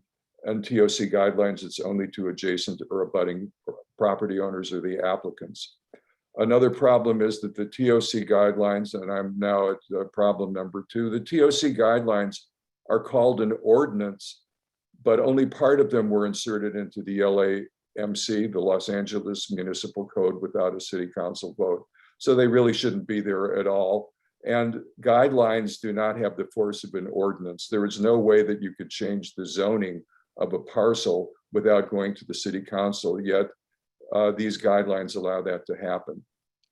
Another critical problem is that the Department of Housing and Community Investment, which is the go-to city department for multiple apartments, does not maintain any public registries of available TOC units or vetted low-income units. So if you are looking for a TOC unit and you go to HCID to find out where they're available, they do not have a public registry. They will send you to a company in North Carolina, which mixes all types of potential units together. Or if you are a landlord and someone comes knocking on your door and you want to see if they're eligible, there is no HCID database that you can go to see if they are qualified or vetted resident. And the other thing to understand is once these units, once the apartment house is open, there never is an inspector from the city who shows up to see if these TOC units exist or if the people who are living in them are qualified as low-income tenants. Another basic problem is it has produced very little low-income housing. If you look at the city's housing dashboard, which is available on the city's website, the TOC guidelines and the previous program, which some people use called SB 1818, actually has produced very little housing. There's a lot of new market housing, but very little low-income housing. And I've already mentioned number 5, that there is no on-site HCID verification and inspection. And I've already mentioned this, but it's worth going over again, and that's my problem number 6. The floor area ratio of a project is part of zoning. If you look at the city zoning code, it's called height district. The height district relates to the floor area ratio or the maximum mass of a building. This historically can only be changed by an ordinance adopted by the city council, which is appealable and fully open to the public with the council file. This does not apply to the transit-oriented guidelines, which circumvent the city council in changing this part of zoning. Another, let's see what happened here, I'm not sure. Okay, another problem is that the TOC increases are not linked to the planning process. So the planning process would require all community plans to assess the infrastructure capacity of the city and to assess public services. This is actually listed in policy 3.3 of the general plan framework, where you have to maintain this linkage between the available infrastructure and social and public services and any proposed development. What is likely to happen in the future? There is a lawsuit by an organization called Fix the City, which has sued the city of Los Angeles to invalidate the TOC guidelines. And I think they have the first court presentation in July of this year. And let's go understand what the basis of this lawsuit is against the TOC guidelines. First of all, they argue that the city has failed to provide sufficient project-specific infrastructure and public services for each of these projects, and this is required by the general plan framework. So they're saying it's that the TOC projects are in violation of the general plan. And they also challenge the legality of the claim that the TOC guidelines have the authority of a city council adopted ordinance, since the city council has never adopted these guidelines and as an ordinance. And the question then, well, how will the city proceed if this lawsuit is successful? My guess is, and you can look at it for models, if you look at the Hollywood Community Plan, it has what's an appended ordinance called the Hollywood Community Plan Implementation Ordinance, or CPIO. This is a 95-page ordinance that will make the provisions of the community plan of the TOC guidelines a law. Or you can look at the downtown community plan or the Boyle Heights community plan, where they call this ordinance a community benefits ordinance. And I'd like to, this wasn't part of my presentation, but as other speakers were going, I was just making a list of what I see as other problems. Right now in the city of Los Angeles, there's a very low vacancy rate in houses, but there is a very high vacancy rate in apartments. The reason that we have an increase in homelessness is not because there's a shortage of apartments. There's a shortage of money. There's increasing levels of poverty, and people cannot afford the rents of apartments. They certainly can't afford to move into a house, but they can't afford the vacant apartments. And if you look in the neighborhood I live in, Beverly Grove, you can see that even though it's tier 3, in some cases tier 4, and there will be subway stations located in this neighborhood, every block has vacant middle income apartments available. So the problem, again, is the real issue is poverty, the lack of sufficient income. It has nothing to do with available supply, which is in abundance in LA. The second problem is we've heard about the RHNA allocation to the city of Los Angeles, but what these presentations failed to mention is that all commercial zoning in Los Angeles allows apartments. The city of LA, based on existing zoning, without a CPIO, without a community plan implementation ordinance, without a TOC program, the city of LA could double its population based on existing zoning. This is never considered in these discussions of RHNA allocations to the city. The other question, of course, is, well, if you build a lot of housing, which has happened in certain neighborhoods, as we've seen from the maps, will this increase transit ridership? In fact, it decreases transit ridership. And this is pre-pandemic. The ridership of mass transit in LA is now down to 1985 levels. And you might say, well, this seems like an odd thing. If we're building all of this housing and it's near transit, why is transit ridership going down? Well, the reason is that transit that rents are expensive in TOC apartment units. When you increase the zoning, the price of a lot goes up, and developers take this into consideration when they come up with their price points. So new TOC housing is expensive, and the people who can afford it rarely drive, or they rarely take transit. They will either drive their own car or they'll take an Uber. And I'll tell you a personal anecdote. I have a close friend who lives in a very expensive apartment house at the corner of Western and Wilshire. This is right in front of a subway stop for the Purple Line. He and his wife are about the only person of 250 condo occupants who regularly take transit. The others could take transit. They could walk right downstairs and hop on the Purple Line or hop on many local and express buses, but they can afford to drive cars, and they do. And this is why transit ridership is going down despite the TOC guidelines. And this is why none of the previous presentations have presented any ridership data, because the ridership data would indicate that the TOC guidelines have simply been a failure.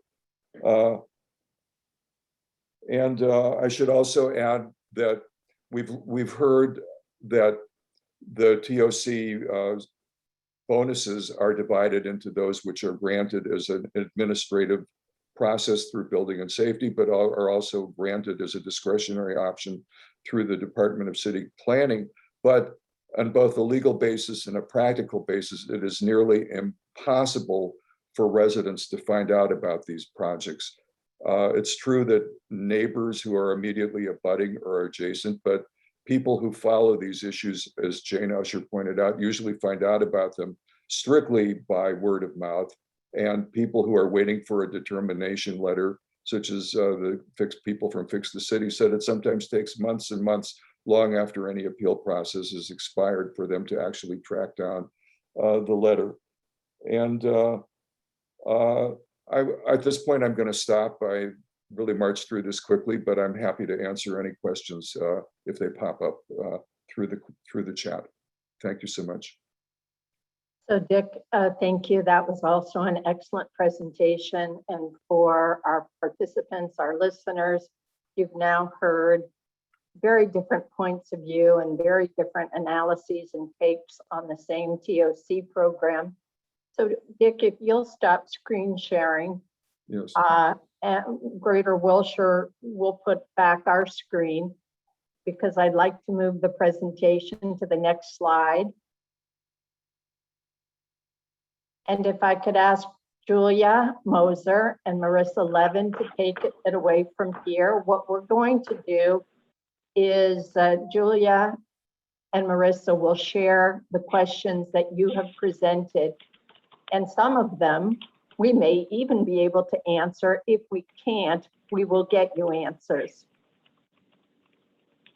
Great. So I will start. I know, Marissa's there. She is. She was saying it was a noisy. So glad she's here. I'll start. We have a comment from Helen Eigenberg, who wants to know, why would the percentage of TOC affordable housing be so low? It seems like a huge missed opportunity, only 21%.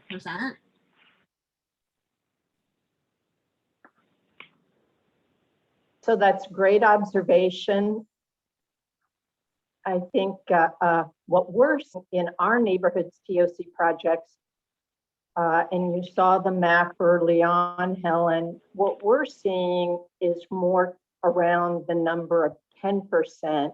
And the reason it gets to be so low, even lower, is if you make your affordable units priced for the extremely low income level, you have to build less affordable. So we're actually seeing in our projects, we're seeing something around 10%. And Helen, I thank you for your observation. Marissa, do you want to do the next one? And Marissa, Sure. Marissa, if you want to answer a question or add remarks on Helen's comment, feel free. I do, but I'm not going to. Sam Uretsky asked, what happens to the TOC protections for R1 zoning if SB 9 and 10 pass? So I can try to field this, but if there's somebody else, another participant, if you'll raise your hand, or even just take the microphone, I'd be happy to have you chime in. Jane, is it? I mean, oh, sorry. Sorry, it's Go ahead. Anthony here. Is it okay if I take a swing at this one? Sure. So the short answer is that neither of those bills is probably going to expand the map for TOC eligibility. SB 9 legalizes duplexes and lot splits on R1 parcels, and TOC only applies to parcels where you can build 5 or more units on base density. SB 10 streamlines if a city decides that they wish to rezone a parcel for up to 10 units, that decision by the city government is not subject to CEQA. So it would be approved on a streamlined basis. So on its face, if SB 10 becomes law, that also doesn't do anything to expand the map for TOC either, unless a city decides that they want to rezone parcels. So there's the short answer. Philip, if you have I have a different take on it. Thank you, Anthony. But Philip, if you have a take on this, please. I would prefer to hear unfortunately, I would like to hear something from the city talk about this because it's not clear to me that the increase in units in SB 9 and SB 10 would affect the way the TOC is calculated, because I'm not sure how that affects the base as the way they explained it. It seems like it would be a new regulation, and it is not clear to me yet how that would affect it. So I have suggested to the planners that we're not going to drill them with questions, but if one of them wants to chime in, here's my take on it, Anthony and Philip, and for the people who are participating in this Zoom. My take on it from my days on the City Planning Commission is that this will become an additional opportunity for applicants, for developers to intensify density, that it won't replace the TOC guidelines. It will just be another opportunity. So. But that's a projection, right? I mean, that's a projection on your behalf. Yes. Not necessarily, yeah.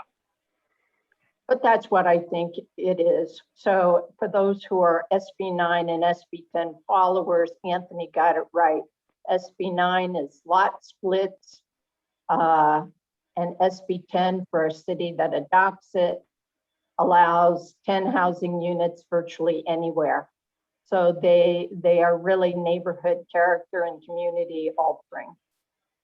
I would also add to that one of the requirements for TOC is that it is multifamily zones. So an R1 zone, as it currently stands, wouldn't qualify for a TOC project, even if it did have 20 units on it. It still wouldn't qualify according to today. Now you're right; it may be used as something to change, but the current law wouldn't support that. So Julia, would you like to tease us with another comment? Yes, yeah. So this is from an anonymous attendee who had a response to one of the city planners, Mr. Claros, who said that any setback reduction requires a planning review. Are there exceptions to that? A TOC project discussed at last night's land use committee meeting how to reduce setback, but was described as by right. Thank you. Philip? Yeah, I kind of had the same question on that, to be honest. I was thankful for whoever the anonymous attendee was on that. I would have liked to have heard a clarification on that as well.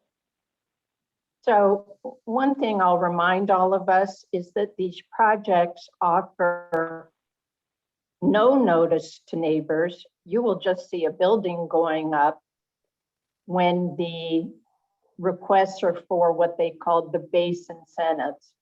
Additional density, additional massing or floor area ratio, and reduced parking.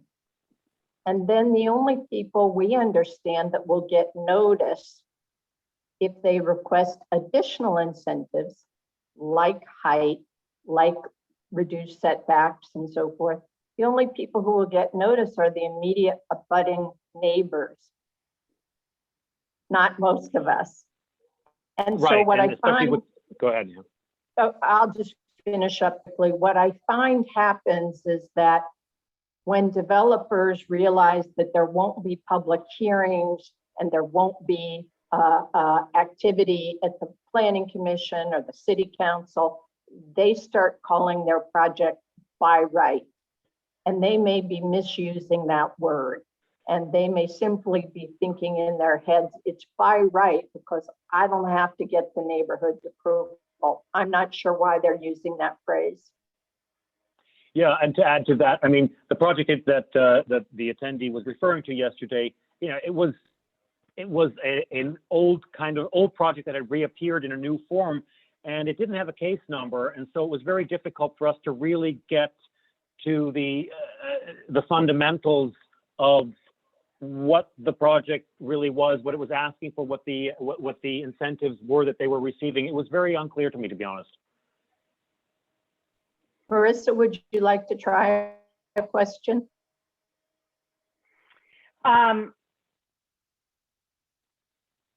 Sure. The word, this is another anonymous, from an anonymous attendee. The word affordable is used extensively in discussion of TOC projects, including by tonight's guests. How is affordable defined or determined? Why do most TOC projects seem to include extremely low income units and few low or very low? Can guests speak to relative percentages of these three categories within our area? And is that information publicly available? Do you want me to go with that? Please. I mean, it's a really important question, right? Affordability is one of the vaguest terms that we hear, and you know, a developer defines affordability as units rented. A renter will define affordability as, oops, I'm not homeless. And so the city tries to do. The city doesn't really define affordability as much as it defines income levels, right? So it defines. It says, well, this is very low income. This is low income. This is extremely low income, and does it like that. But it's actually really, really difficult to define what affordability is in Los Angeles because it's different for everybody. And so it's something that we struggle with it all the time. And I wish it's used by, frankly, it's used by all kinds of sides as a sword, an argumentative sword often, but it often carries very different meanings for everybody. So at least in the city's version, you have something that is kind of based on some set of numbers, whether or not they are, you know, relevant to you or not. But it's a very difficult term. So let me add to that by saying, I think the question asked, why are we seeing extremely low income units in greater numbers? If your unit is available for someone who qualifies as extremely low income, then you have to build fewer of those units than if you were making your units only available to people with somewhat higher, but still affordable incomes. So every developer seems to be choosing the lowest tier of affordability, which then in turn results in the lowest obligation to create affordable units. At least that's what we're seeing in Greater Wilshire. That may not be true in other parts of town, but here that this is in fact what we're seeing.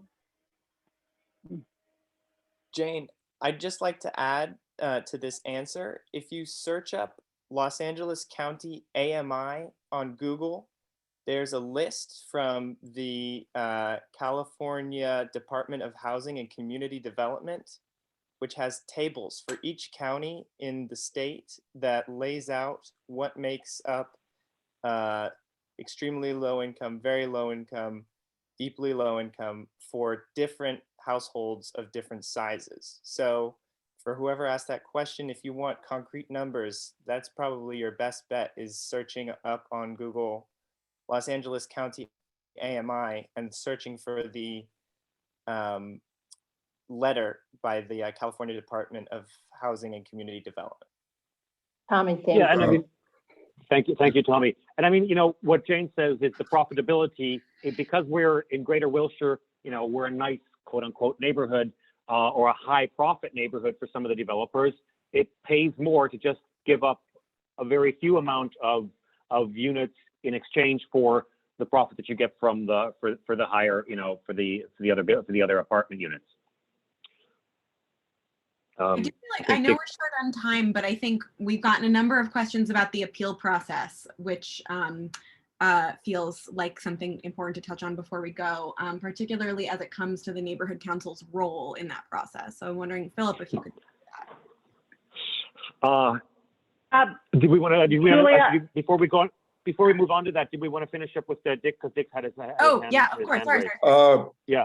Well, we do know what there is a formula from the Department of Housing and Urban Development. They say that affordability means that no one should spend more than 30% of their income. And we know that the median income in LA County is about $70,000 a year. And that's the figure that is used. So it would be 30% of about 71,000 divided by 12. That's considered to be the ceiling of affordability. Dick, have you spoken to people under 30?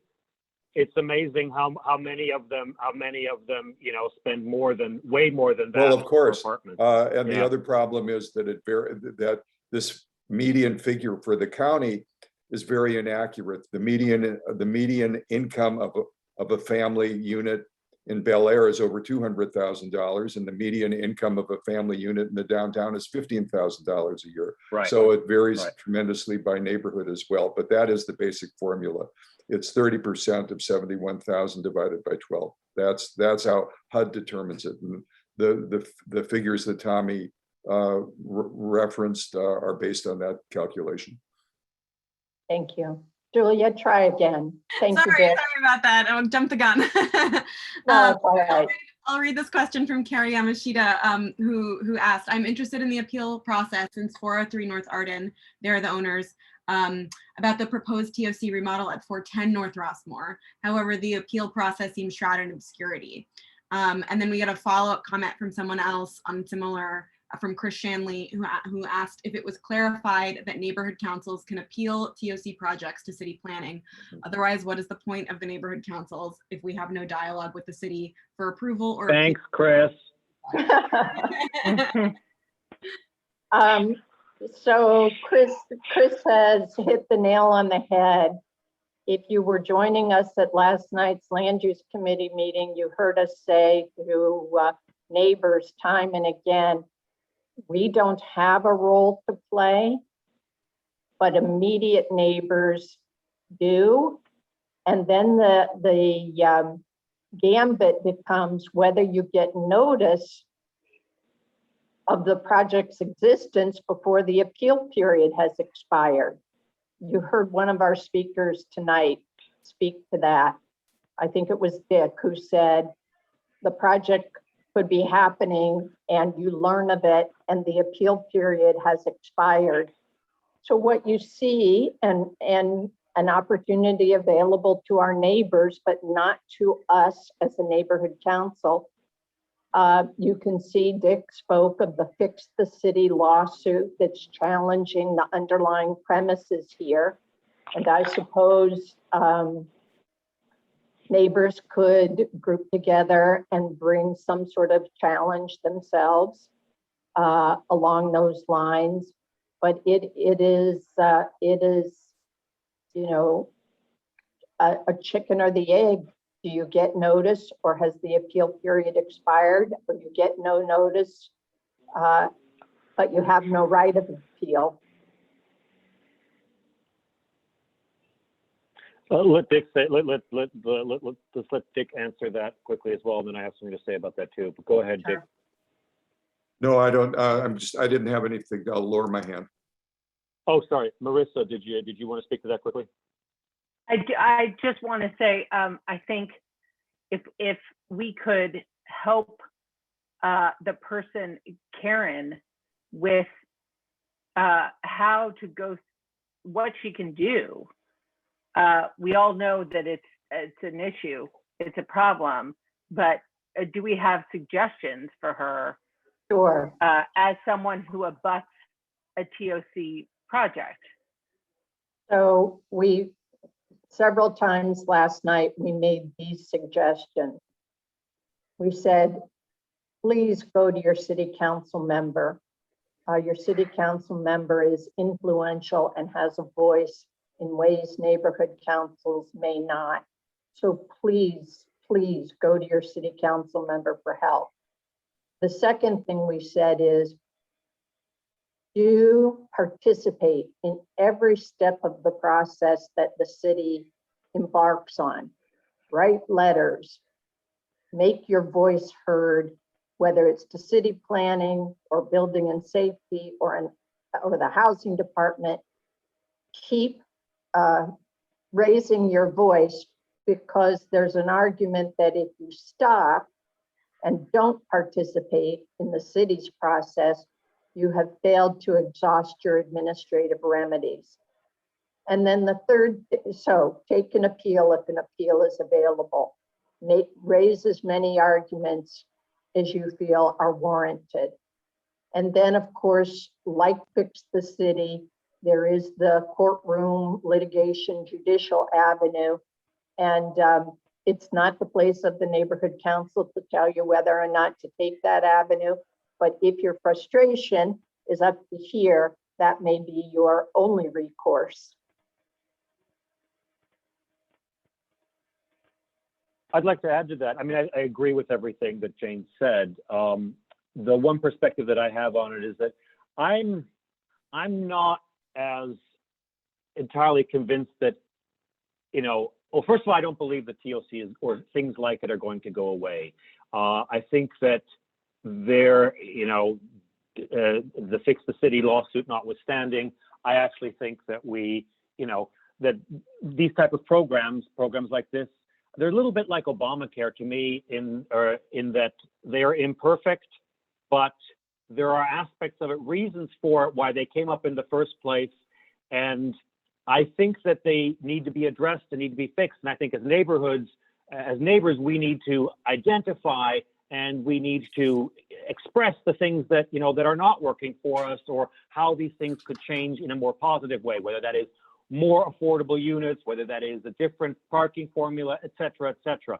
And I think that discussion needs to happen and will continue to happen. And I think even from the city's point of view, they haven't agreed to this just yet, but I think it's in their interest to include neighborhoods. And I think it is in their interest to include neighborhood councils. And that's something that I certainly want to push for. And I think that we need to push for, because it is, at the end of the day, these are our neighborhoods, and these programs come in, and we have to have our voice in this. And I think I said this in the beginning, and I think that voice is going to become more and more important, because the alternative to that is stagnation. The alternative is inaction, and I don't think the city wants that either. And I think if the city wants to find a way forward, it will have to be, or it should be, with neighborhood councils at the table.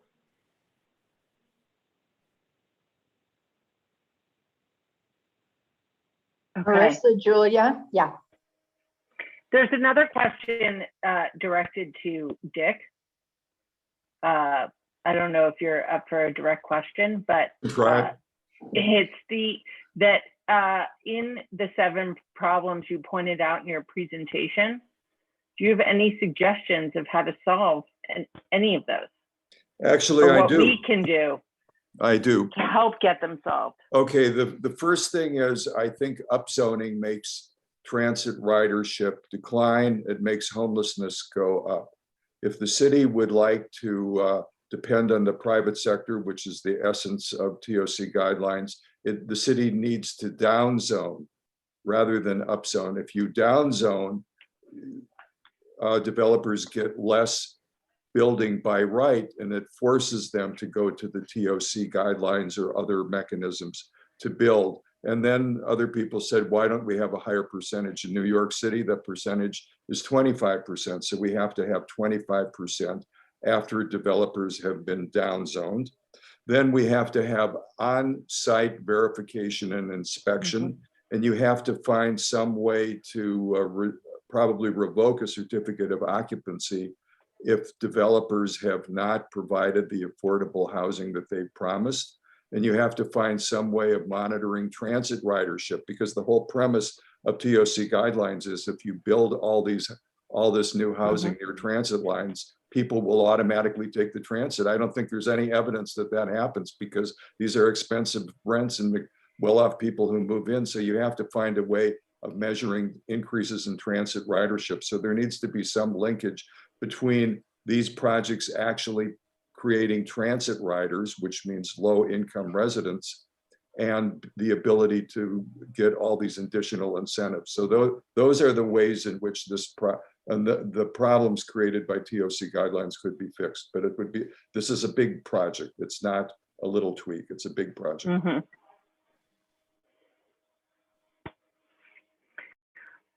Julia, do you want to go?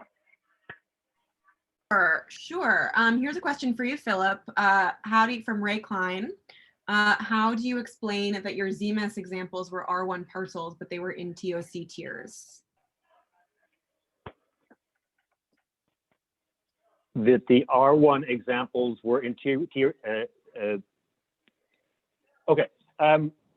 What the question is, if the ZMS says tier 1, so-and-so tier, but you're in an R1 zone, does that mean that you can build a TOC building on your lot? Is that the question, really? I think so. I'm assuming I think that's what it is, right? And we just heard from planning that said, no, just because something is in the vicinity, is in the area of a TOC, that is not the only criterion in order to be allowed to have a TOC project. So there is a number of criteria. One of them is that it is not a single family home, a single family zone. And Philip, this is John Gresham. John, I have quite a different answer to the question. Okay, maybe I misunderstood the question. I think what happened in ZMS is that the city planners simply drew a half-mile radius around bus intersections in Greater Wilshire, and anything that fell within that circle, they assigned it a tier TIER, tier 1 through 4, depending on its proximity to the bus intersection. So that's what happened. And I've spent a lot of time talking with planning about, could you remove those? Could you remove those tier designations off of R1 and R2 lots? And they've said to me, but they haven't said they'll do it. They've said, interesting. I never like the nose under the tent. I like things to be really squared up, really ship-shape. So I'd really like to see those tier designations removed so that everybody feels confident and clear. But my other answer is, you heard the planning department. They said, because a housing development is defined as 5 or more units, well, ta-da, R1 and R2 properties can't possibly qualify. But I pointed out to them, that's a definition, housing development. It's not a criteria for eligibility. You've got a glitch. There's a disconnect here. You have never said in the TOC guidelines that the underlying zoning must qualify. And they've told me that's something we should probably work to clarify. So I think that's why they started their presentation tonight with the answer and that clarification. I just wish it said it, because we lawyers love it to say it. Yes, and the only thing I would add, this is John Gresham, is that currently planning stated on this call or this session that the underlying zoning had to allow for 5 units or more before it could be, before TOC could be considered. So an But they also R1, said multifamily. They also said multifamily. and So they I also was a said little bit multi- confused. well, It was a little bit that is confusing. multifamily, but 5 or more units is multifamily, but an R11 would not qualify. It would have underlying zoning that will prohibit TOC unless there was some action. And I also emphasize that that is currently and could change. I mean, Jane's right. I mean, they should clean it up.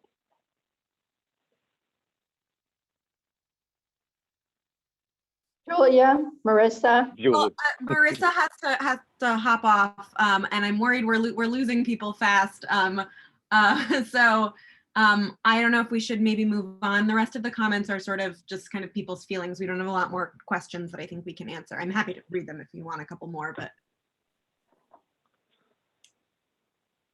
there are no more Let's move on. questions. no, there are some other questions here. I feel like this is a good one to end on. Is have there been any legal challenges to the DOC community? I'm lost track of where that question came from, but it's in my list. So Philip, Yeah. do you want to field this one? Well, I think Dick should field this one because Sure. I mean, you already spoke about it. Yeah. Well, Go ahead. Yeah. okay. I'm not part of Fix the City. I do know Jim O'Sullivan. I did consult with him several times in preparing the presentation. And I do know that the legal challenge to the TOC guidelines and the ordinance in the Los Angeles Municipal Code will have its first day in court in July. So there is a legal challenge, and it will, the first clear information we'll have will be in about 2 months from now. All right. On that note, I think, should we move on, Jane? What do you think? Next slide. Next slide. Yeah, why not? All right. I think that was, I think that's it. I'd like to thank tonight's hosts. I think this was a really brave event. I think this is a really great event. And I think it's the first one that I've seen like this. And I think if ever we needed, if ever the city needed proof that we know that we can do the hard work and that we can host these things and we can have a voice, tonight was it. And so I wanted to thank Jane and Tommy and John, Marissa and Julia, and those who are not on the list, Kathy Roberts, Conrad Starr, and of course, Caroline Moser, who I think was also, and Jen DeVore, who were also manning the Zooms. Thank you. Okay. Next slide, please. Okay, and I'm going to step in here and wish I could say that our land use meeting is tomorrow, but it's not because it was actually last night. So our next land use meeting is July 27th, Tuesday, July 27th at 6:30. It's the fourth Tuesday every month. I urge you to come and at least tune into these, especially while they're Zoom meetings. It doesn't take much travel time to get to them. You will learn something every time. You will be surprised every single meeting at the things that are brought before the Land Use Committee. And believe me, with all of our limitations regarding TOC projects, if a TOC project is discovered by an abutting neighbor and who says, what's this? The best place to publicly air any issues they have and to get other people informed about what's going on is to attend one of these meetings. We were called on the carpet last night for not providing enough public input. It was right, it was correct that that was done. And I want to thank the attendee who brought that up to our attention. We have to constantly guard ourselves for talking too much and not hearing from the public. One other thing, just to give you a couple of examples of surprises. The use of attainable income was recently used in relation to 410 Rossmore, that project. And it was used in a manner that would have us believe that that meant affordable. And that doesn't mean affordable. Affordable actually has a definition. Attainable is just a concept that you could pay for it if you really wanted to. Another surprising issue, we dealt with an 8-unit project last night where they are taking down a 4-unit project, which is affordable, and they're putting in an 8-unit project that is market rate. And so we lose 4 affordable units by that particular project.